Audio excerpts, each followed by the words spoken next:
Pessoal, muito bem-vindos a mais uma aula. Nessa daqui a gente vai continuar com conceitos básicos de finanças para a certificação CPA10. A gente vai ver um pouquinho de taxas equivalentes e proporcionais. Essa aula aqui ela é uma sequência, da aula de regimes de capitalização, simples e compostos. Tem que ter visto aquela aula para compreender essa daqui, pelo menos quem não conhece, o que é juros simples e juros compostos. Então, bora lá para a aula de hoje. No mercado financeiro, em especial nas aplicações financeiras de renda fixa, nos empréstimos e nos financiamentos, é uma prática comum expressar uma unidade de tempo diferente entre a taxa de juros informada para a operação e a periodicidade dos pagamentos desses juros. O que a gente está falando aqui? Quando a gente viu lá juros simples e juros compostos, eu falei para vocês que o período em que ocorre o pagamento de juros ele é importante para a gente entender como é que funciona os juros compostos e os juros simples. O que a gente tem é que nos investimentos, essa periodicidade dos pagamentos, muitas vezes ela não é a mesma que está informada lá para a taxa. Pensa assim, vou colocar na tela para vocês para ficar mais fácil.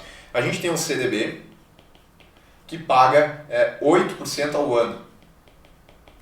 Ou seja, a rentabilidade que está expressa desse CDB aqui é 8% ao ano. Só que os CDBs, eles rentabilizam de forma diária, ou seja, a periodicidade dos pagamentos dos juros, ele ocorre de forma diária, ou seja, a cada dia ele rende um pouquinho.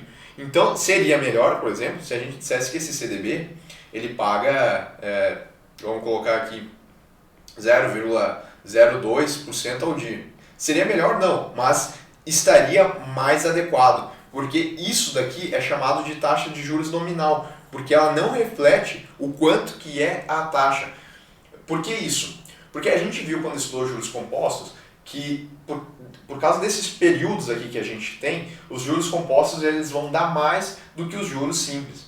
Então, na verdade, quando a gente diz que é 8% ao ano, a gente está colocando que é uma taxa nominal, porque ela não está expressa na mesma unidade de tempo em que ocorre a periodicidade. Se a gente for, vamos supor que esse 0,02 aqui que a gente tem aqui resultaria próximo a esse 8%. Como a capitalização ela é diária, a gente teria um resultado que seria um pouquinho superior a 8%. E daí essa seria a taxa efetiva, ou taxa equivalente, que é o que a gente vai ver daqui a pouquinho. É isso que a gente vai entender. Por que determinados investimentos expressam isso daqui de forma diferente do que ocorre na capitalização? Isso acontece porque percebam que quando eu coloco 0,02 ao dia, isso é difícil de comparar com um investimento que rende 1% ao mês, que a periodicidade é mensal, Tem investimentos que a periodicidade é mensal, tem investimentos que a periodicidade é anual, semestral, e daí se a gente colocar todos exatamente na periodicidade em que ele ocorre esses pagamentos de juros, aí fica um pouquinho difícil de comparar, porque olha só isso daqui. Se a gente tivesse o seguinte, CDB que paga 8% ao ano e CDB que paga 9% ao ano. E agora se eu tenho, por exemplo, CDB que paga 0,03% ao dia e CDB que paga 6% ao semestre, eu pergunto para vocês, fica fácil visualizar aqui qual que está rendendo mais, É o 9% ao ano. E agora, aqui, qual que está rendendo mais? Ih, aí ferrou, Que tem que fazer o cálculo, visualmente a gente não consegue. Então é exatamente por isso que todo mundo protagoniza em colocar de forma anual o rendimento. Só que quando a gente coloca de forma anual, a gente não tem, a gente só tem a taxa nominal, a gente não tem a taxa efetiva de como é que acontecem os pagamentos. Porque nos juros compostos, conforme vai aumentando o número de pagamentos de juros, vai aumentando o capital inicial que é utilizado como base do cálculo. Vamos ver isso daqui então. Vocês entenderam aqui, esse primeiro ponto é importante entender, que nos investimentos a gente tem investimentos que o que a gente está expresso aqui não corresponde à unidade de tempo em que acontece a periodicidade dos pagamentos. Por exemplo, expressar que o retorno do investimento é 12% ao ano, quando na verdade ele paga juros mensais. O mais correto nesse caso seria informar que ele paga rendimentos de 1% ao mês. Só que quando a gente coloca que ele paga rendimento de 1% ao mês, fica difícil de comparar com o investimento que paga ao semestre. Então por isso que a gente padroniza. Bom, vamos entender então a taxa proporcional primeiro.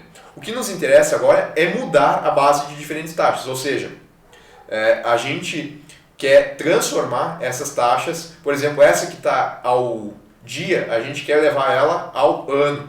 Essa que está ao semestre, a gente quer levar ela ao ano. É isso que se trata taxas proporcionais e taxas equivalentes. A gente quer mudar essa base aqui. Ou essa que está ao ano, a gente quer trazer ao mês ou ao dia. É isso que a gente vai fazer, certo? Só que, detalhe, quando a gente utiliza o regime de juros simples, a gente usa as taxas proporcionais. Quando a gente utiliza os juros compostos, a gente usa as taxas equivalentes. Então, taxa proporcional, já adiantei para vocês, pode colocar aí do lado, que aqui a gente está falando de juros simples e que o capital inicial o capital de base é sempre o capital inicial. Diz assim, quando utilizamos o regime de capitalização simples, isso fica mais fácil. O que fica mais fácil? Trocar as bases. Observe os seguintes exemplos. 12% ao semestre é proporcional a 24% ao ano. Claro, quantos semestres tem em um ano? São 2. Então a gente faz 12 vezes 2. E isso vai dar 24%. Vamos ver mais.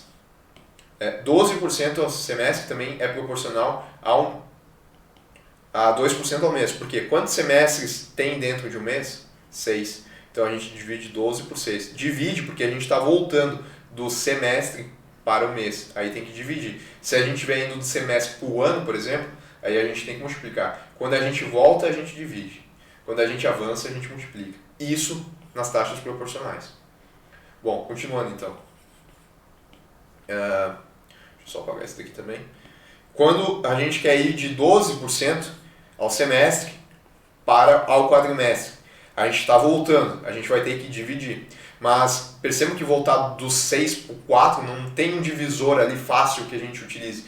Então a gente volta do 6 para o 1, que é mensal, e depois do 1 a gente vai até o 4. Aí multiplica, aqui divide e aqui multiplica. 12% ao semestre para mês primeiro, 12 dividido por 6. Isso dá 2, a gente calculou aqui em cima.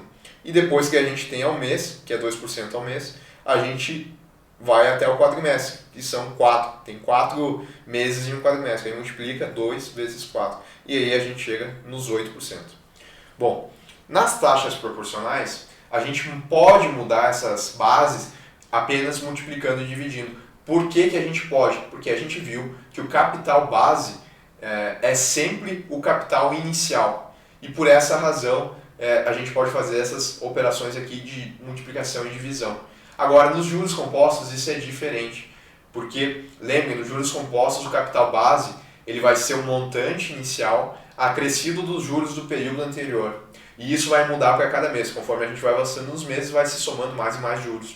E daí a gente não pode apenas dividir ou multiplicar. A gente tem que utilizar a exponenciação. E aí fica um pouquinho mais complexo. Já na capitalização composta o raciocínio é diferente. E aqui na capitalização composta a gente está falando de taxas equivalentes. Isso daqui são taxas proporcionais. Agora a gente vai ver taxas equivalentes. Como os juros incidem sobre o valor atualizado do montante inicial, gerando a cada período uma nova base de cálculo, não podemos encontrar as taxas proporcionais ao usar divisão e multiplicação. Nesse caso encontramos taxa de juros equivalentes e para isso devemos utilizar a seguinte fórmula. Daí está aqui esse monstro de fórmula que diz o seguinte, né? O R2 é a taxa de juros que se busca obter. Vamos pensar assim que a gente tem o seguinte, deixa eu ver como é que está o exemplo aqui, porque depois a gente vai trabalhando com ele. A gente tem uma taxa de 1% ao mês e a gente quer chegar na taxa anual. Se fossem taxas proporcionais, o que não é, mas se fosse, seria só fazer 1% vezes 12, porque a gente está indo para frente e quando a gente vai para frente a gente multiplica. Quantos meses tem em um ano? 12. Então é 1% vezes 12. Isso daria 12%.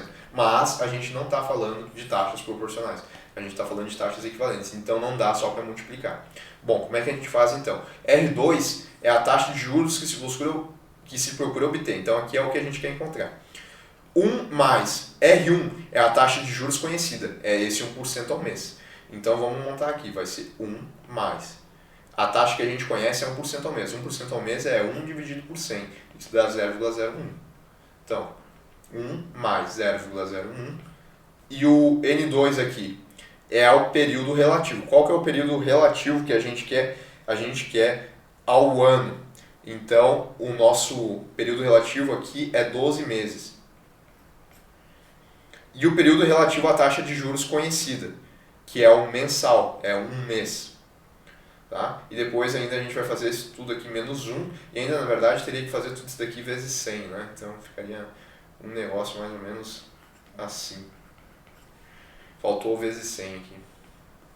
Bom, a gente coloca tudo isso daqui na fórmula. Percebam que não é um cálculo agradável de se fazer. Na mão não se faz. Tem que utilizar para isso uma calculadora, né? Senão não faz. Pelo menos não assim quando eleva na 12.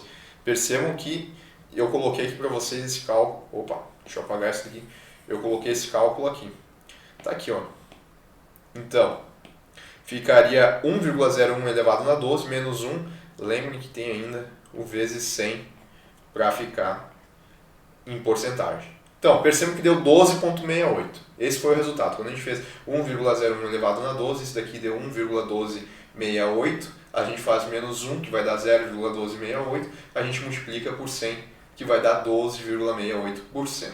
Bom, esse resultado aqui, ele é maior do que... Isso daqui é aproximadamente, tá? Detalhe, aproximadamente, não é exato. Percebam que o resultado aqui foi maior do que nos juros simples. Se fosse nos juros simples, era 12%. Nos juros compostos, é 12,68%. Então, a gente pode dizer que 1% ao mês é equivalente a 12,68% aproximadamente.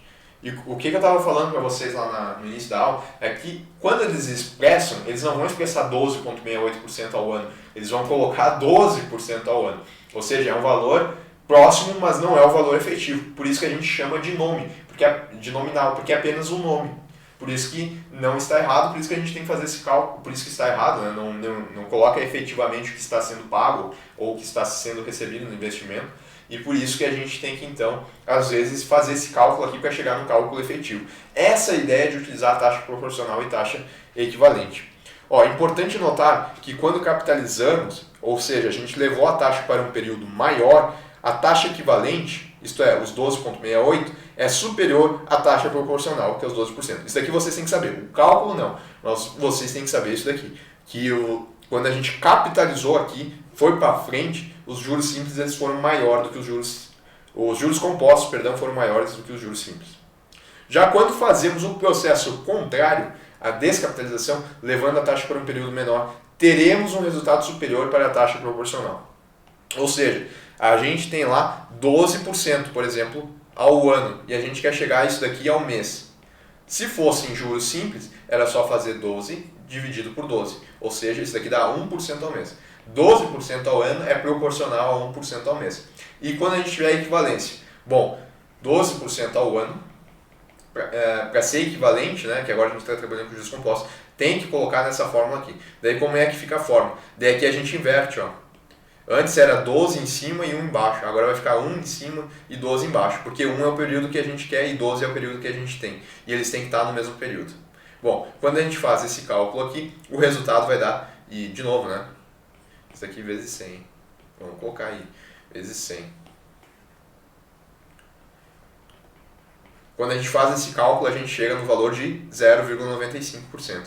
Ou seja, 0,95% ao mês é equivalente a 12% ao ano nos juros compostos.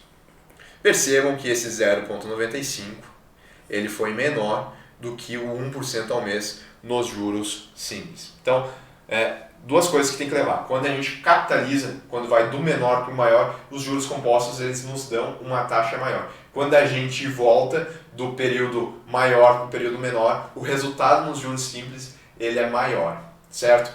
Bom, esses dois pontos tem que levar para a prova. É inclusive por isso que eu falei lá, quando a gente trabalhou o regime de capitalizações simples e compostas, é por isso que quando a pessoa resgata o valor antes do período de capitalização dos juros, ela vai resgatar um valor maior nos juros simples, porque daí a gente está voltando, a gente não está indo para frente, daí é por isso que nos juros simples dá um valor maior.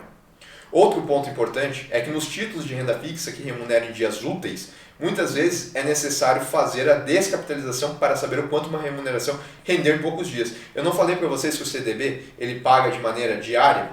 Então, se a gente tiver aquele CDB lá que eu coloquei para vocês de 12% ao ano, a gente vai querer saber, por exemplo, quanto é que isso daqui dá ao dia. Só que em renda fixa, em investimentos, a gente considera os dias úteis, porque nos dias feriados, sábados e domingos, o investimento ele não rende, ele só rende nos dias úteis. Então a gente não pode, por exemplo, dividir por 365 ou 360, que é o ano comercial. Não, a gente tem que dividir pelo número de dias úteis. E quantos são os dias úteis no ano? A gente padroniza em 252. Então tem que utilizar 252. E não é dividir, né? Tem que fazer exponenciação porque é juros compostos. Eu falei dividir, mas seria dividir se fosse juros simples.